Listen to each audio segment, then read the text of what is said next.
What That was was the like, idea of letting people charge for their apps a thing from day one, or did that come later?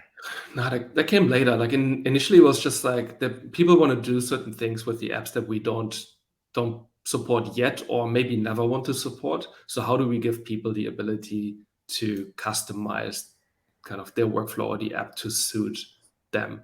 And it was always, I think, a big advantage for Jira. Like Jira was like a little bit opinionated in certain things, but pretty open, for better or worse. Like obviously it takes a little bit longer to learn it, but you can do and create like any workflow that you want. And the plugins kind of helped make that even bigger or even more possible, Yeah. even more powerful.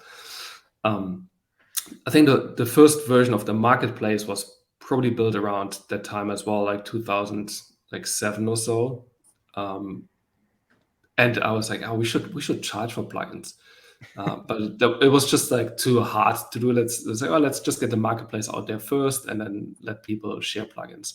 But And for the server plugins, that worked really well because also remember for like a server plugin, you don't, as a developer, you develop it. Like obviously there's some bug fixing to do, but then you upload it and that's it. That's your job. You don't have to maintain anything. There's no hardware to run, and that's why there's a lot more free apps for server than there is for cloud, because for cloud you just have to do more work. Maybe that changes with Forge, like for small apps, but that's kind of until the you start history there. charging for Forge, of course.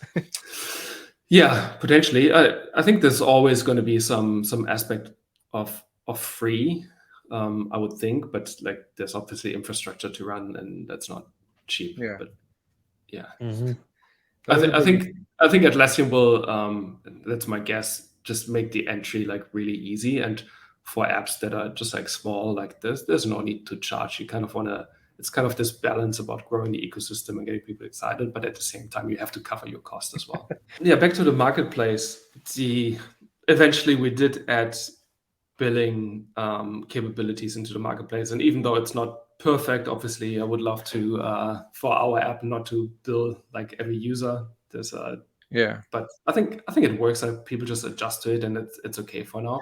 I, But it enabled people to build something and get some money for it, right? Get rewarded and build a business in the long term. Like I don't think we would have expected it to grow as massively as it did now.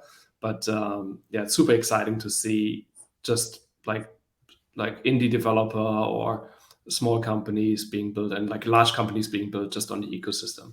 That's just yeah. amazing. Yeah, no, I think and it just coincided perfectly with right when Apple and Google released their marketplaces too, and I think it's just such a great opportunity, right? Like it really does expand the power of the Atlassian tools, and it lets people like my wife and I make a living, right? Biro and Nikki make a living, right? Like it's such an interesting opportunity that looking back now, like other apps like competition to Jira that don't offer these kind of things, like why? Like you're missing out I on a lot of mean, opportunity. it also, I mean, just from the admins who run this software, it allows us to go into a company and go, okay, there's this one edge case that you guys do that not very many people do. Atlassian doesn't have time to support that use case. You could build it yourself. Mhm. If you have if you have technical chops, you could build a custom app to support this edge use case that maybe isn't supported by AppFire or some other group, and Yeah, that has been incredibly powerful. And it never surprises me when I go to a company. They're like, "Oh yeah, we have this legacy app we made that we use for this one use case."